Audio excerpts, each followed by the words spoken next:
here with Heather from Artisan Talent to talk about UI and UX designers. Firstly, what is UI? What does it stand for? What is UX? What does it stand for?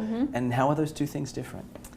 Well, UI would be user interface and UX would be user experience. So very similar. They kind of cross a little bit. It depends on the client you're speaking with. Okay. So the user interface and user experience. User interface is what you see. The experience is what they feel. And kind of walking through the process is kind of my best way of explaining it. But it is a gray area. You will see it named both. And that's why I encourage you to click on it and read. Click and read, always check it out. All right, so let's focus on the UX design side, understanding that we're sort of talking about both. What does a UX design career look like? You know, starting from school and moving into what you guys do. Wow, people go to school for UX design, some don't as well. They might have traditionally studied graphic design and that print side, but have moved into coursework where that's got them into that more digital space. Some people are career changers and move into UX. It's very interesting. It's very interesting the career path that gets them to where they are. But someone that is really passionate about design, understands print and typography and moves that into digital and understands exactly how to put together something that someone feels when they're going through an experience online or on a mobile app or something like that. So it's the design that you see. When you click on something, what you're actually looking at. That is put together by a designer and trying to get you to keep moving through and stay embraced in that place. Okay, cool. So then this is going to come down, this is an odd question, I know, but let's say you've got your education going on, however you've got there, you've got a good sense for this. Right. What kind of portfolio would you be looking to build? When we look at user experience designers and user interface designers too, that digital component is really very important. There are some amazing print designers and print will never go away, but you have to be able to bridge over into digital for sure and explaining that piece of it, how something that is written on paper or something that is done in print, how that moves into the digital space, is responsive, can kind of tell a story through different ways online. It's really kind of an art, I would say. Not everybody's amazing at it, and in a portfolio, it would be great to see if they've done that before. Any sort of exposure to it's important because some of our own clients are open to someone coming in a little bit more green and maybe they have a really good design aesthetic and they see that in them. As long as you're putting your best foot forward, they might take a chance on them. Others want to see 3 to 5 years experience, maybe doing some sort of interface or user experience design somewhere else and transferring that over. So coming with experience to kind of jump in. So it just kind of depends. Portfolios, I would say, as long as it's clean, it's very easy to navigate. There are no errors. I think that's huge. No typos. Right, and something that isn't dated. I don't want something from 2008, 2009. This needs to be current for sure. Something that you've done and keeping that going. And I used to work in a school, and I worked with students, and I would always tell people your portfolio is a living document, a living thing. It's never going to be finished. It's always going to keep going. So I always tell people that just get it to a place where you're comfortable in presenting it, and we'll go from there. What's one of the best portfolios you've ever seen? One of the best? Oh, that's tough.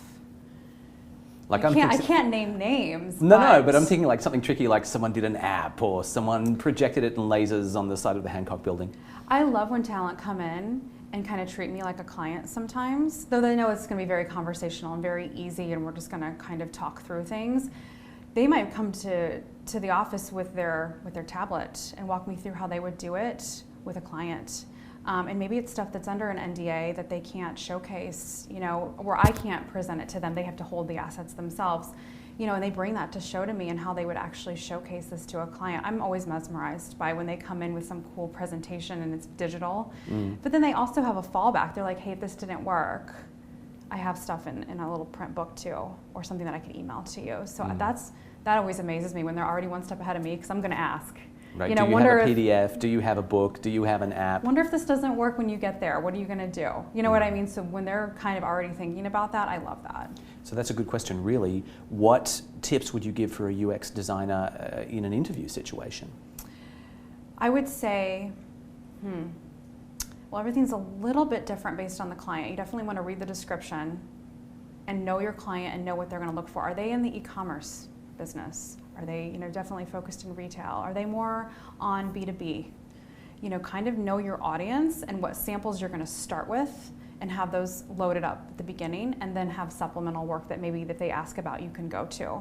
So everything's going to be a little bit different. In a digital portfolio, you can obviously click around and say if it was they wanted to see stuff in print too. I always have people kind of tab things so they can get to them very fast and know where to go and not be kind of stumbling and wasting people's time. That's a very good tip.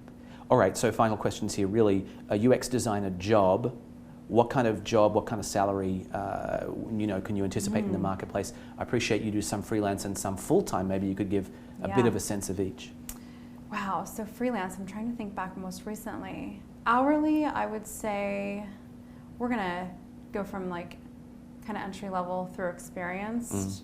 It's in that 35 to 75 range, I would say. 75 being very experienced, amazing. Salaries, I mean, 50,000 to 150. It just depends on the client.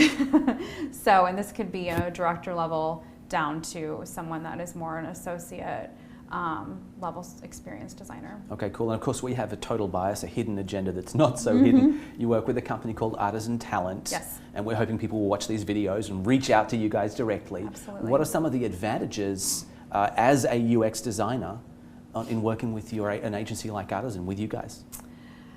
I would say the more you know, the more people you know, the more connected you are. And I always tell talent, I want to be the person that finds you that next opportunity, but if I'm not, I'm still going to be happy for you, and I want us to stay in contact. So I just, I'm another part of the network. We all are. We're all another part of that network. And the more you know, the more jobs, the more opportunities, the more things that you're going to know about in trying to navigate your career. There was a talent that came through here of mine that connected to me, and she was kind of unsure. She got a job through us, and it's launched her into a career on the West Coast now with an amazing company she never thought she could work for. So we can be a stepping stone too to bigger and better things.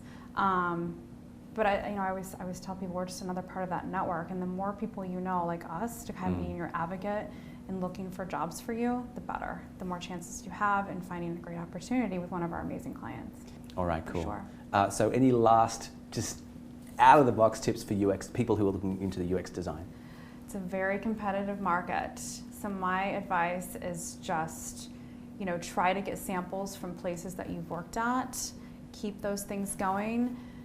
Know that your portfolio is never going to be finished. I think that's huge. I feel like I hit that a lot with talent that I meet. They're like, it's just not where I want it yet. And I'm like, let's just get it to a space that's most current, and keep applying, keep being able to talk about your work, know your audience. Things turn out well in the UX space. There's a lot out there, but as long as you're competitive and have a really good approach, good things will happen. All right, good. And I love that tip of yours that the portfolio is a living document. It is a living document. It's a living document. All right, great. Let's move on to something else as well. Thank you.